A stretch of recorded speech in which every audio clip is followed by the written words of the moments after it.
Yesterday, Sayadaw described 3 of the 5 limbs of striving, Madani, namely faith, health, and honesty. As regards the last one, it means that one should not boast about things which we don't possess, and also to reveal our own shortcomings to the teacher and fellow yogis.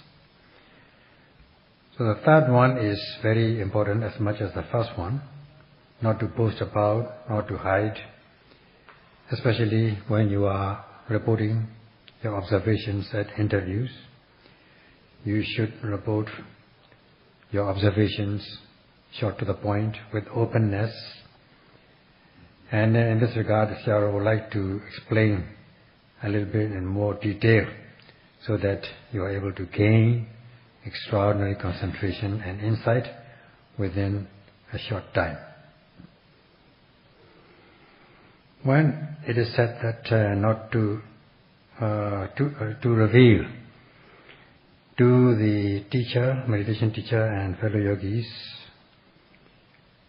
correctly, means not to reveal or not to present conceptual knowledge. As I said, Yathabhutam means what really happens should be reported, not conceptual knowledge. It should be real experience, what you actually experiences, what you really experience. Especially in the practice, in the reporting, without noting the main object effectively, you think you have noted it, and you just note down in your notebook after thinking. Sitting a little bit, then thinking, then putting down in a notebook, sitting again, thinking and putting on a notebook, without actually effectively practicing to connect with the main object effectively and precisely. Such reporting is not acceptable. As I said, Yasabhudam means what really happens, the realities, what actually happens. Or Atapachaka, direct experience, should be reported. And conceptual knowledge should not be reported as one's own experience. And this is very important. One has to be very careful about this. You are able to progress in a short time. Are you able to note effectively? In accordance with the admonishment of the late Venerable Benefactor Mahasi Sayadaw, a guidance to report has been given, paving the way for the yogis to be able to walk straight on the path of practice, so that they will progress within a very short time. The first one is, as soon as the object arises, are you able to follow closely with full energy? That is the ability of the work. And this is the work itself. This is describing the work.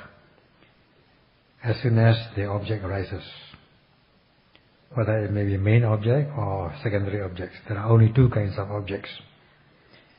As soon as the object arises, can you follow closely with full energy? This is about the work, whether you work or not.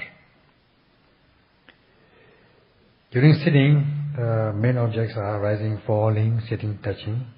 Among these things, the primary objects are rising and falling. This is in the main. So in order to elaborate on that point, as rising of the abdomen takes place, can you follow closely, energetically, with full energy? When falling takes place, can you follow closely, effectively, energetically? So this has to be reported first and foremost. If possible, you give the number of hours you spend in sitting and walking. In one day, out of these hours, how many times do you sit and how many hours do you walk? That is to know whether you are working full time or not.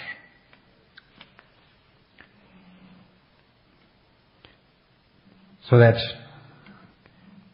the teacher can make out whether you work full time or you are resting. So you choose the best sit, 1 or 2 sits, and report your findings, observations. Whether you are able to sustain your mindfulness with the application of energy and precise focusing. Yogis may answer as yes. But this is very important. 2 mental powers are necessary in noting the objects. Namely, first of all, aiming or focusing. In order that your noting mind will be concurrent with the object. You aim it. You aim your mind at the object so that it becomes concurrent. And then apply energy.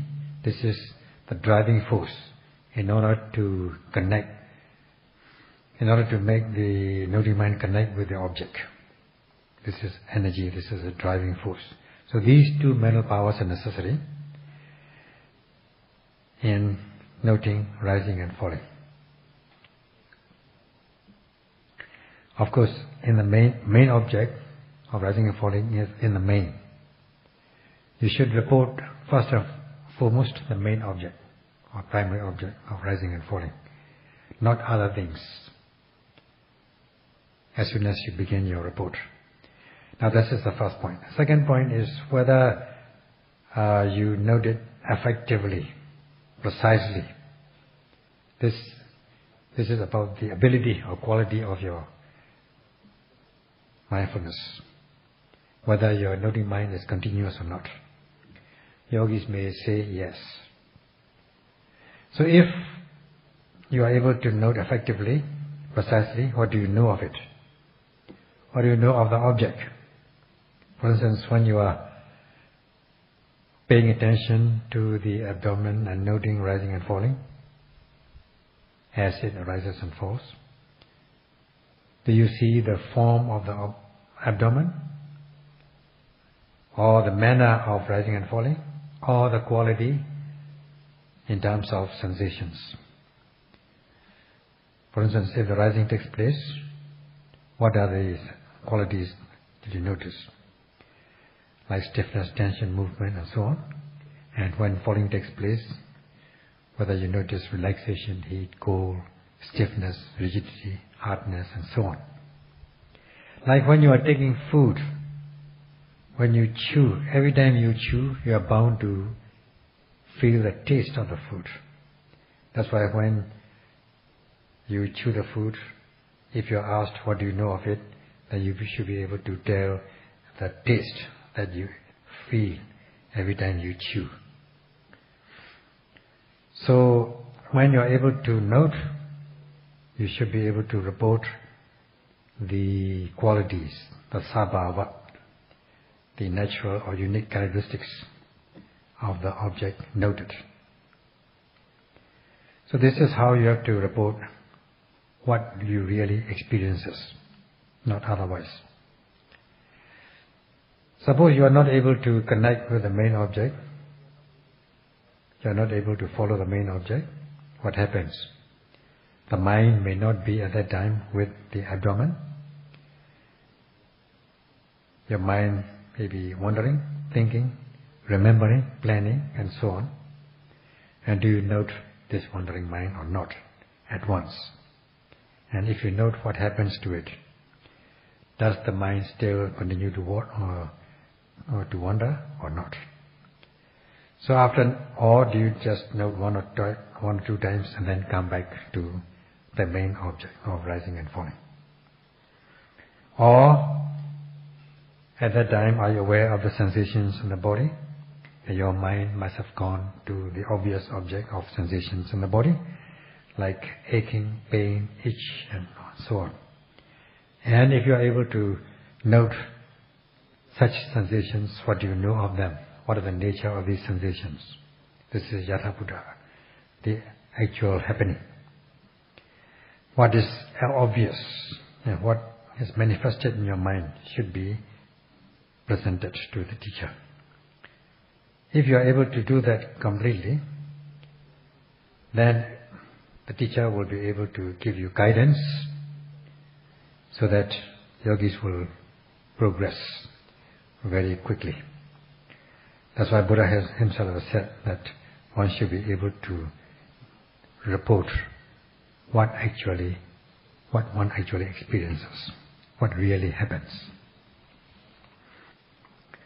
This is an important factor to be fulfilled with the practicing yogis. It is like the relationship between the patient and the physician.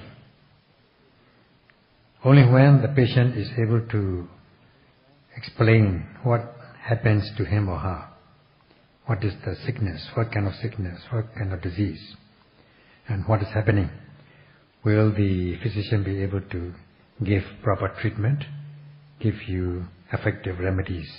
If the patient is not able to say correctly, then it will be difficult for the physician to give the effective treatment. So also with the yogis, only when yogis are able to report what is actually done and what he or she has observed, will the teacher, meditation teacher, be able to give appropriate guidance.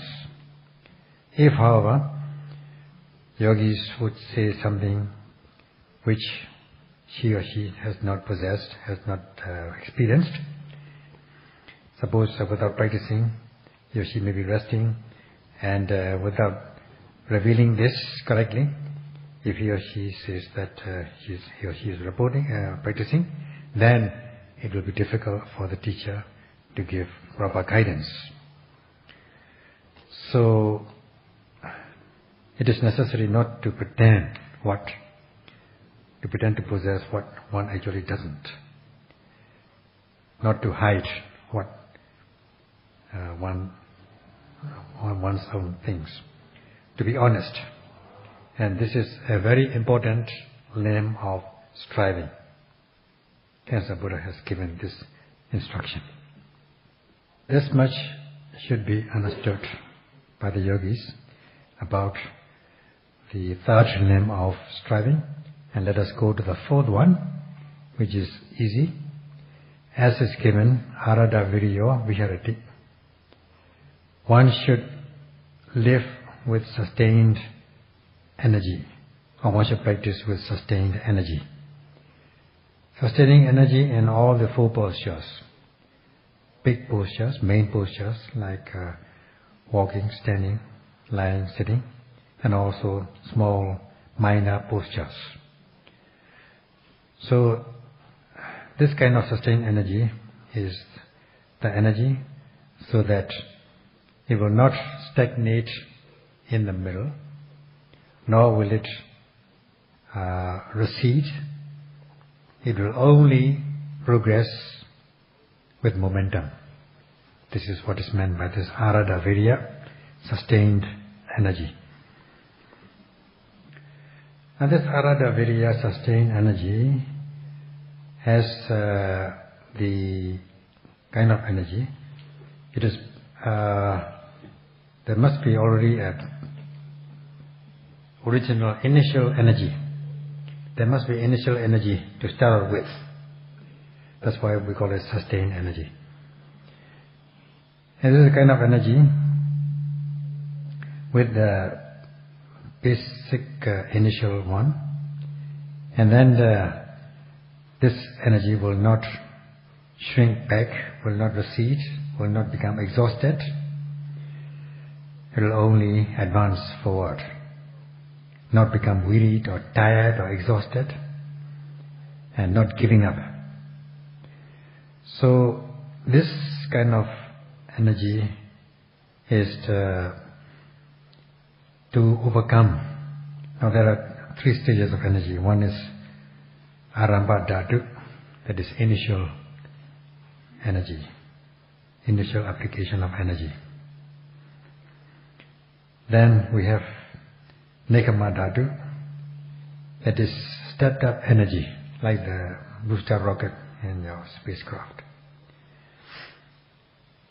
To boost up your energy, when you tend to become exhausted in the course of the practice, you tend to become slack, you tend to become laxed.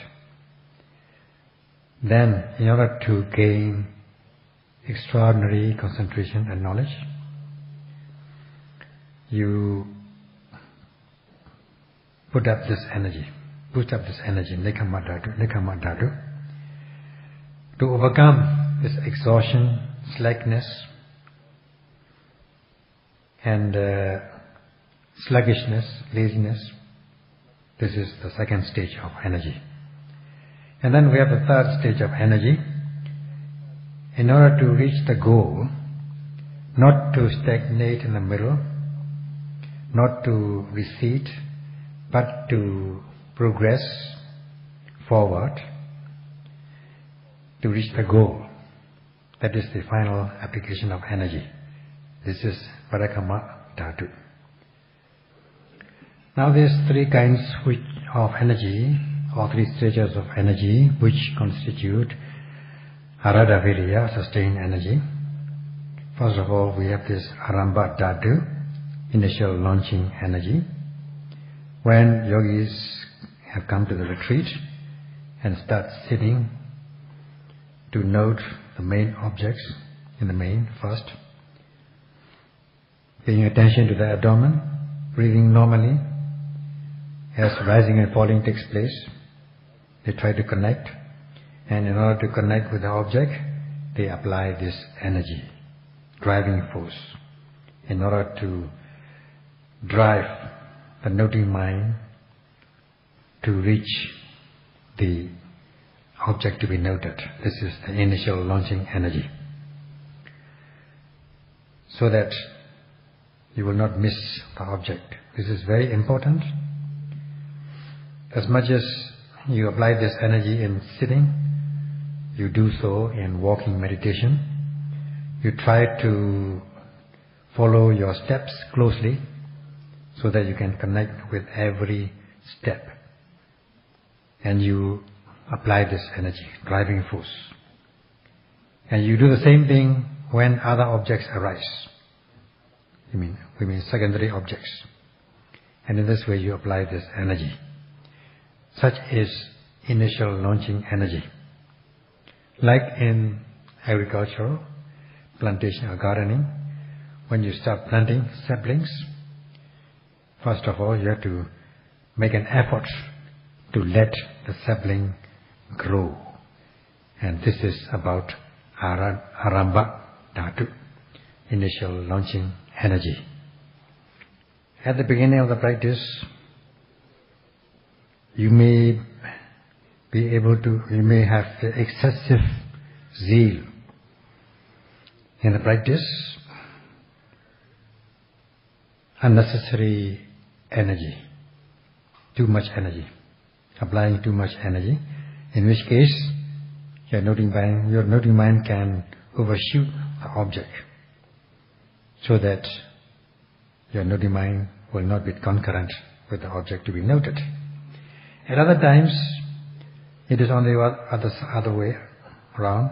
That is, because of your weak faith and confidence saddha, your chanda, your zeal may be weak, so that you will not be able to drive your noting mind to reach the object.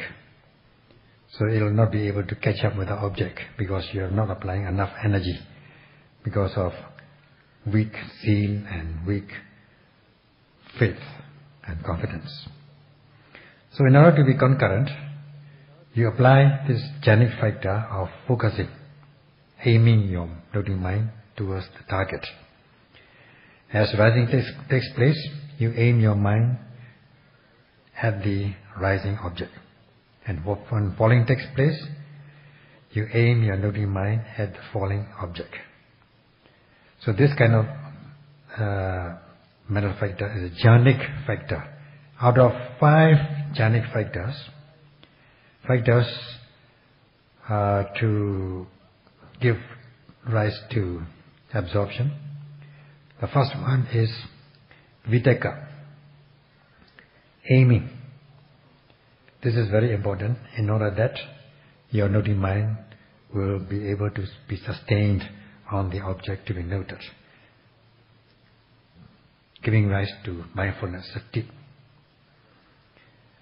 so that your noting mind will be concurrent and there will be sati, mindfulness. The mind will not go elsewhere. It will only fall calm and collected on the object to be noted, thus giving rise to concentration. By applying this energy, there are these immediate benefits. The Buddha has given these 2 benefits. One is the benefit of abandoning, and the other is the benefit of arising. Now, when the mind is not controlled, not restrained with the practice of mindfulness, then you are giving free will to the mind. It will go anywhere it likes. Like when the children are left on their own without any control or guidance, then they will associate with other bad boys and become delinquent by association with the bad boys. So the parents need to look after these children. So also with the mindfulness. Only when the mind is guarded with sati will there be no chance of unskillful states to arise in your mind. The mind will not be defiled by these unskillful states, akusalas. So that when you encounter objects which can cause greed, there will be no greed, because the mind is controlled with mindfulness. When you encounter objects which can cause hatred, there will be no hatred, no dosa, no ill will, no aversion, because the mind is under restraint, controlled. There will be no impurities rising in your stream of consciousness. There will be no chance of these impurities entering your stream of consciousness. When you encounter objects which can cause pride, there will be no pride. When you encounter objects which can cause envy and avarice, also there will be no envy and avarice. They will not arise. They will not have the chance to enter your stream of consciousness. No impurities will enter your stream of consciousness. Otherwise, you will be opening the way to these impurities. Because of sati, because your mind is guarded, protected by sati, these impurities have no chance of entering. So, why does this happen? Because of the root cause is the application of energy. Because you cannot apply energy, because there's no application of energy, there's no mindfulness. So, you apply energy in order to drive your noting mind towards the arising object, so that you are able to connect with the objects every time they arise, so that the impurities which can arise if you are not mindful will not have the chance to arise. That's why it is said that akusalanam dhammanam pahanaya. The akusalas, the unskillful states, will not have the chance to arise. They will not arise in your mind. This is one immediate benefit. Because of the application of energy, they have no chance to arise. If these impurities cannot enter your stream of consciousness, then your mind will be pure, blameless, cultured, gentle and affable. so that only skillful states will enter your stream of consciousness. This is another immediate benefit that is given by this expression, kusalanam dhammanam upasambadaya. That is all, it will give chance for the pure state of mind to arise in your stream of consciousness. That's why you apply energy in order to drive your noting mind towards the object to be noted, and thus deepen your concentration. Then you will have these two immediate benefits. One is not allowing the impurities to arise, and the other one is allowing the pure states of mind to arise.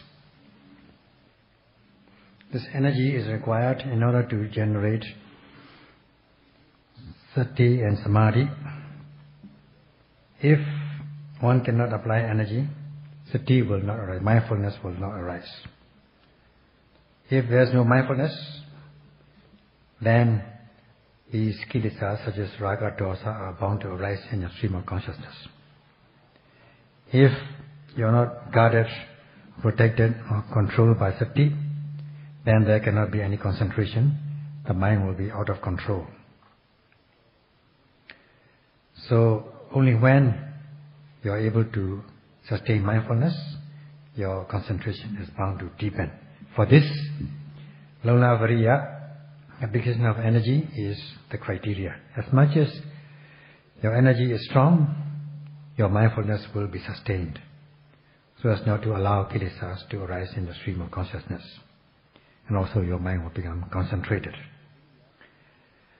So Viriya, energy, is necessary to be applied every second of the practice. This is very important. And both theoretically and from practical aspects, you will understand that these unwholesome roots, kilesas, namely raga, dosa, moha, craving, aversion and delusion, are like fires or fire which can burn all the time, simmering in your mind and difficult to extinguish. As much as you are not mindful, as much as you lose mindfulness, these fire or fires of raga, dosa, moha are bound to burn, and your mind will be ablaze with these kinds of fire.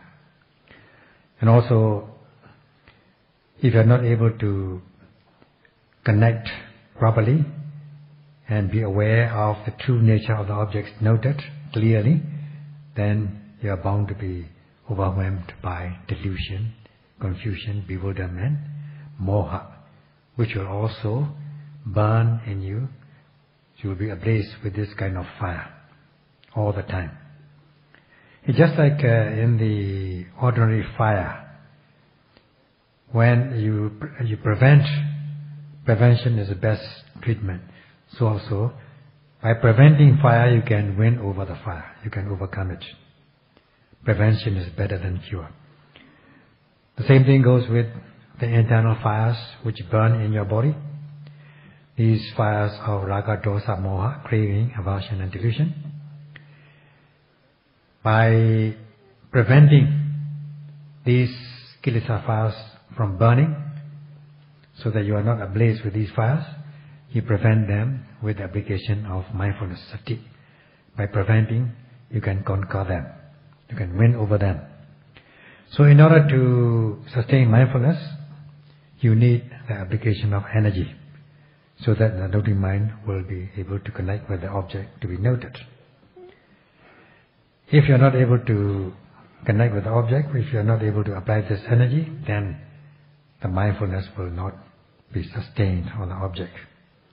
So you need to connect your noting mind with the object with the application of energy. And you prevent the fires from arising, kilesa fires from arising, with the application of mindfulness. And even if the fire starts in a small way, because you have already sati as a weapon, you can extinguish these fires in no time. But of course, it's better to prevent fire from burning in the beginning. So because of your mindfulness, even if the fire starts to burn, if you are ablaze in the beginning, you can always extinguish it because you have the power. You are empowered with mindfulness, and so that the fire will not become, will not catch, all the objects will not catch fire. That means the fire will not become a conflagration. You can extinguish it in no time. Because of the application of energy, the mindfulness is sustained. So the best thing is to prevent, just like preventing fire, you prevent this fire of kilesas before they arise. And even if they start to fire, you can always extinguish with strong mindfulness. You apply energy in order to be able to connect with the objects of attention as they arise, beginning with the main object of rising and falling, and other objects which as they arise in the body. So this kind of viriya, you have to be, in order to possess this energy, you have to be awake, diligent, ardent and courageous all the time, and nurturing this energy, so that the energy will build momentum, and such energy, which is always ongoing energy, is known as arada viriya, sustained energy, otherwise called pekahita viriya, which means that when you are lifting an object, it will not stagnate.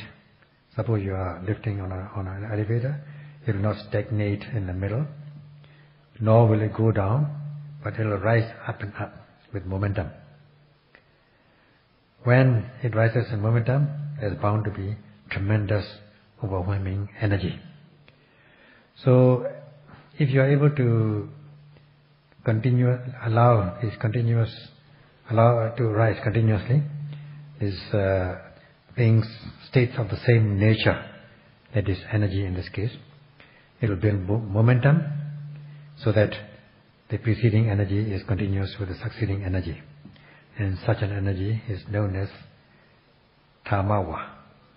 That means energy in order to give rise to skillful deeds which are pure, blameless, cultured, general and affable.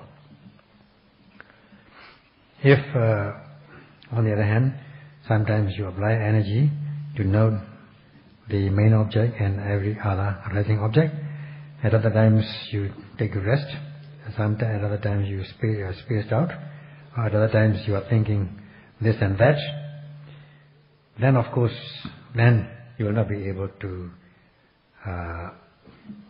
build momentum. The energy, you cannot build the momentum in the energy, so that the energy will not be continuous, will not be strengthened, and there will be no dhamma. There will be no constant energy. So you need to apply the constant energy, not to miss it when you are noting rising and falling during sitting, and after sitting you want to stand up. You apply energy to note intention, moment by moment, slowly standing up. And then when you stand up, apply energy again to note the standing position and its qualities, sensations. And when you change your clothes, also apply energy. Even detailed movements should be noted with energy. When you are walking, you apply energy to connect with every step, every lifting, moving and placing, and all these movements. So that after walking also, when you come to sitting position, sitting meditation, you can carry over your mindfulness to the sitting meditation. So that at least you should be determined to apply energy so as not to miss anything. In this way, you should be awake, diligent, and active all the time. Then only this Vidya energy will be continuous. The preceding energy continues with the succeeding one, so that you'll have this empowerment of energy. And such an energy is known as strong energy. This expression, Dalla Parakama, extraordinarily strong, sustained energy. Just like the analogy given here is a rope or string made up of individual fibers.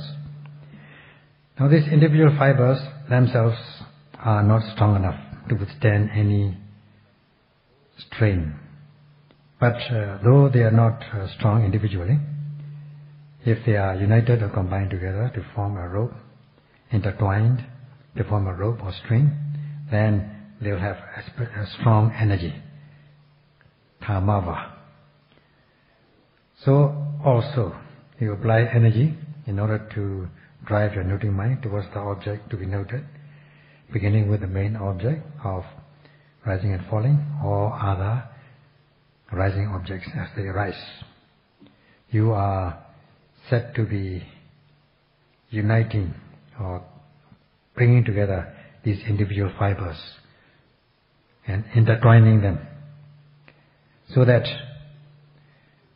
the mental impurities, the kilesa impurities, are not allowed to enter your stream of consciousness. Only pure states of mind will enter your stream of consciousness continuously.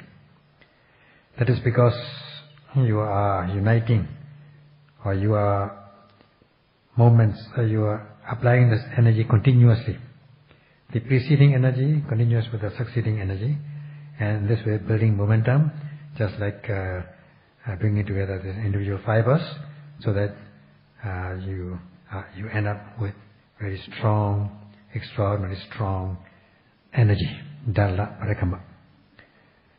So when you possess such thing, you are said to be possessor of this Dalla Parakama, sustained energy. So before you come into possession of this energy, you should have this kind of a resolution or determination that in the practice, with the determination, let my skins and bones dry up, let my sinews break up. I will not give up until I realize the goal, the cherished goal. You should have that kind of determination. This is the real courageous energy. This will bring about courageous energy. So in this way, if you have this real determination, even if you come across difficult situations in the course of the practice, you will not give up. Instead, you will persevere to overcome such difficult situations. This is known as Duranga Virya, that is having these four factors. Let the skin and blood dry up, and sinews and bones.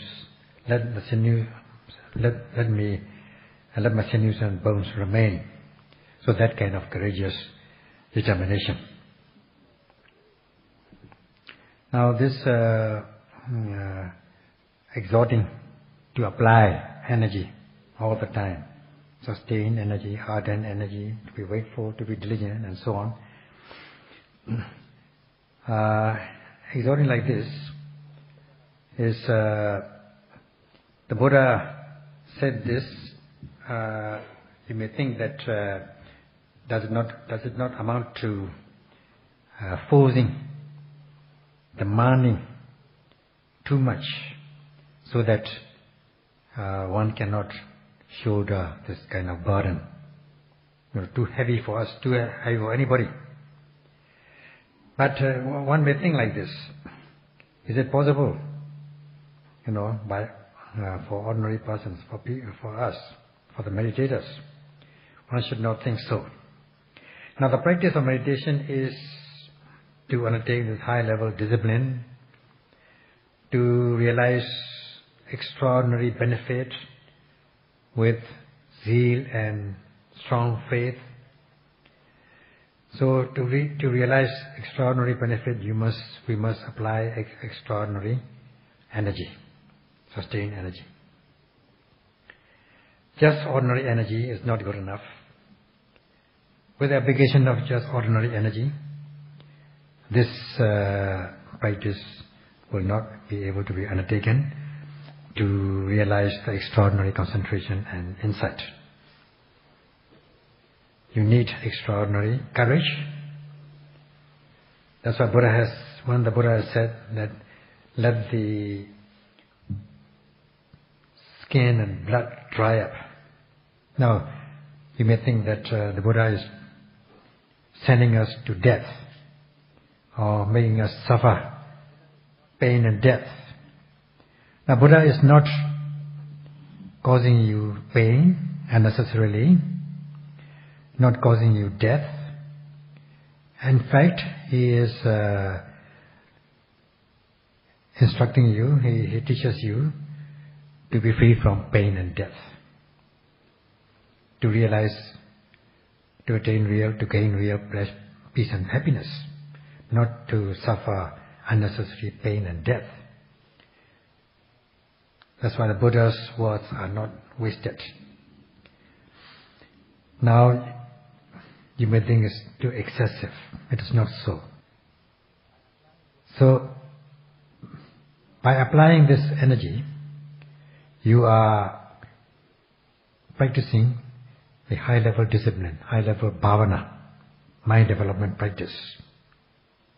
So for that, you must have extraordinary perseverance and courage. Then you will come to the stage of paripurna viriya, the final energy to reach the goal. At that stage,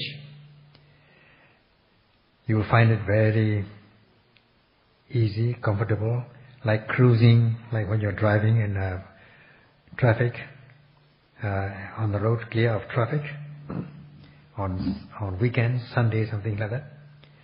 You may be cruising without any worry of getting into an accident, clear of traffic, at this stage. Then, at this stage, your perseverance have borne fruit. So your extra viriya, sustained energy, is bearing fruit. You have strong mindfulness and concentration, giving rise to extraordinary insight with the application of energy, so that you will come to say to yourself, oh, it is worth the extra effort, worth the sustained energy. So we have to understand that we are working towards this end. So there is no need to exert to attain sati samadhi. So long as you are able to aim your mind with the application of energy, not to miss the object, be able to connect with the object, beginning with the main object, primary object, and other arising object as they rise. Then, so long as you are able to connect with the object, with the application of these two mental powers, the power of focusing precisely, and the power of application of energy, then there will be mindfulness automatically, which will lead to the deepening of concentration momentarily, giving rise to Khanika Samadhi, momentary concentration. This Khanika Samadhi, momentary concentration, will also arise automatically, so long as you apply these two mental powers. So, in short, these two jhanic powers are necessary, namely aiming or focusing, in order that the noting mind will be concurrent with the object, and the application of this courageous, sustained energy, the driving force, every second of the practice, so that the noting mind will be connected with the object to be noted. So, Applying these two mental forces is what is meant by undertaking the practice. It is already an hour and a half, so we stop at this moment, and Sayadaw likes to exhort the yogis who have come here energetically, with full force, with full energy and zeal, be able to apply these two jhana factors, namely proper precise focusing, and then the application of energy, so that you can note the main object and other arising object as they arise, so that may you be able to cultivate this mindfulness, concentration and insight. Sadhu, sadhu, sadhu, sadhu, sadhu, sadhu, sadhu, sadhu.